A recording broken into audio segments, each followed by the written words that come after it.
Subconscious mind ने क्यों पकड़ा हुआ है, सवाल तो ये भी होना चाहिए। मैं जवाब दे देता हूँ। सबकॉन्शियस माइंड के पास जब ये इवेंट आई थी, उस इवेंट की इंटेंसिटी इतनी हाई थी, इतनी ज्यादा थी कि आपके सबकॉन्शियस माइंड को आज भी ये लगता है। देखो, आपको एक बात समझनी ही होगी कि जो आप एंजाइटी को बीमारी माने बैठे हैं, एंजाइटी कोई बीमारी नहीं है।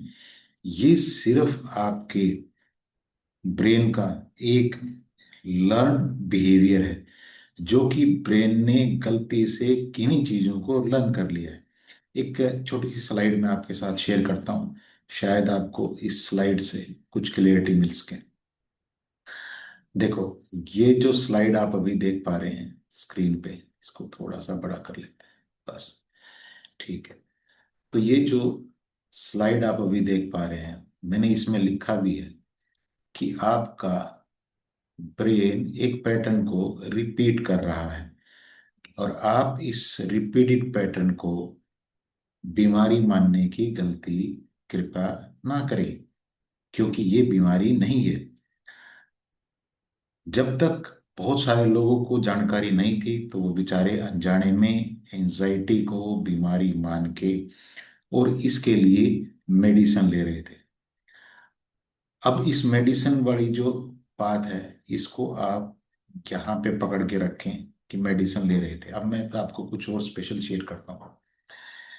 एंजाइटी में आपका ब्रेन किन्हीं पैटर्न को रिपीट कर रहा है। अब सवाल ये है कि वो पैटर्न उसके पास आए कहाँ से। पैटर्न आए हैं उसके पास उसके पास्ट से।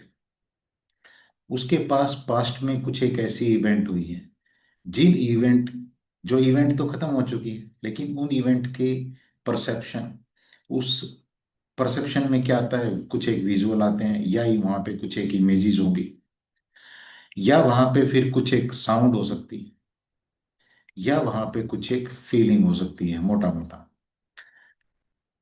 ये उसके पास पड़ा है और ये जड़ है। जब जब इस परसेप्शन को आदमी जीता है, जो कि जीना पड़ता है। क्यों जीना पड़ता है? क्योंकि वो उस चीज को छोड़ नहीं सकता। वो इस चीज को छोड़ नहीं सकता, उसके हाथ में नहीं है छोड़ना। उस चीज ने, जो ये परसेप्शन है, इसको उस इंसान ने पकड़ा ही नहीं हुआ। इसको पकड़ा हुआ है उसके सबकॉन्शियस माइंड ने। सबकॉन्शियस माइंड ने क्यों पकड़ा हुआ है, सवाल तो ये भी होना चाहिए। मैं जवाब दे देता हूँ। सबकॉन्शियस माइंड के पास जब ये इवेंट आई थी, उस इवेंट की इंटेंसिटी इतनी हाई थी, इतनी ज्यादा थी कि आपके सबकॉन्शियस माइंड को आज भी ये लगता है कि ये इवेंट आपके लिए बहुत इंपॉर्टेंट है, और उसने इसको संभाल के रखा हुआ है। आप कहेंगे कि हमारा माइंड क्यों रखेगा उसको संभाल के, जबकि ये इंपॉर्टेंट नहीं है। बिल्कुल आपकी बात सही है। लेकिन आपका सबकॉन्शियस माइंड ये नहीं जानता कि ये जो इवेंट जो संभाल के उसने रखी हुई है, वो आपके लिए जरूरी है या नहीं है, यानी कि उससे आपको फायदा होगा या नुकसान होगा।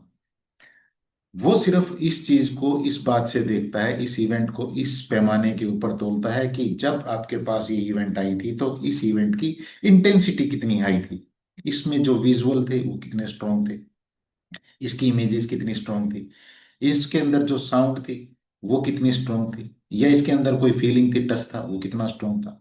इसलिए आपके ब्रेन ने इसको पूरी तरह से संभाल के रखा हुआ है। और यहाँ आप अब इसी चीज पे आ जाते हैं, मेडिसिन पे। आप अपने ब्रेन को कह रहे हो कि ले भैया, ये मेडिसिन खा ले, नींद की गोलियां खा ले और चुपचाप से सो जाए। आप इसको सुला देते हो जबरदस्ती। लेकिन ब्रेन का क्या काम क्या था? आपको क्रिएटिव करना, आपको लाइफ में आगे बढ़ाना, आपके गोल को अचीव कराना। आपको खूब सारा पैसा आप कमा पाते, आपको खूब सारी रिस्पेक्ट मिलती, आपके जो रिश्ते हैं वो अच्छे होते, आपको प्यार मिलता, लव मिलता। लेकिन आपने उसको कहाँ अटका दिया? नींद की गोली देके उसको सुला दिया। यहां मैं आपको ये नहीं कह रहा हूं कि आपको अगर इमरजेंसी आपके पास है तो आपको टेबलेट नहीं लेनी है, आपको नींद की गोलियां नहीं लेनी है। जो आपके डॉक्टर आपको सजेस्ट करे आप वो करिए। लेकिन सवाल ये है, क्या इस जड़ को आप खत्म कर सकते हैं उससे? जड़ खत्म नहीं हो सकती। कई बार आपको यहां से फिर डोपामीन दिया जाता है, सेरोटोनिन दिया जाता है, लेकिन वो भी क्या करता है, वो इस ब्रेन को थोड़ी देर के लिए बुद्धू बनाता है। क्या बनाता है? बुद्धू बनाता है।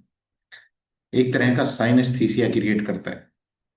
और जब ये थोड़ी देर के लिए, जब थोड़ी देर इसका असर रहता है तो यहाँ पे लगता है कि सब ठीक हो जाएगा। लेकिन ये दिल है कि मानता नहीं, ये नहीं भूलता है उसको, इसने पकड़ा हुआ है। अब सवाल ये है कि यहाँ पे आप क्या कर सकते हैं?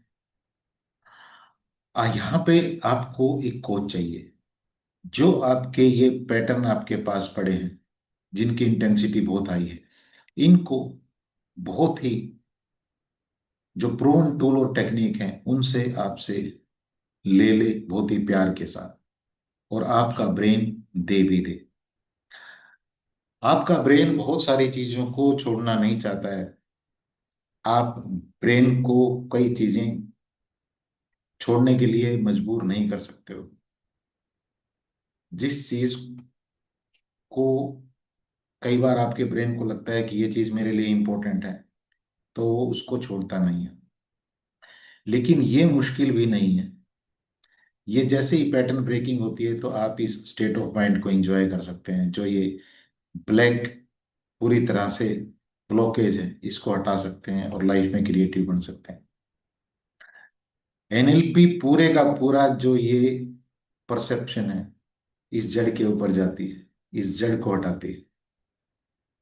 यानी कि आपको एक बार फिर से दोबारा से रिसोर्सफुल बना देती है, क्रिएटिव बना देती है।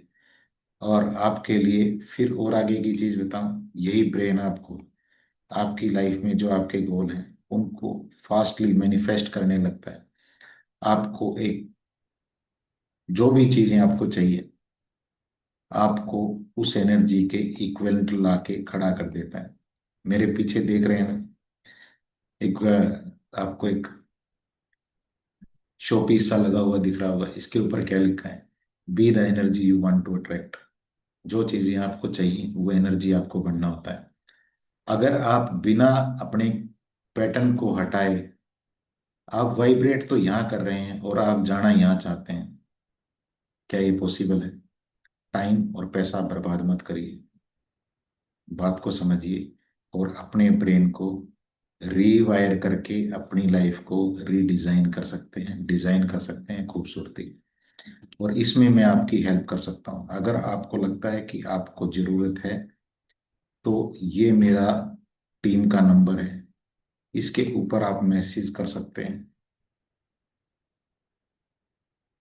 इसके ऊपर आप मुझे मैसेज कर सकते हैं, मेरी टीम को मैसेज कर सकते हैं, और आप कुछ एक प्रोटोकॉल के बाद मुझसे मिल सकते हैं।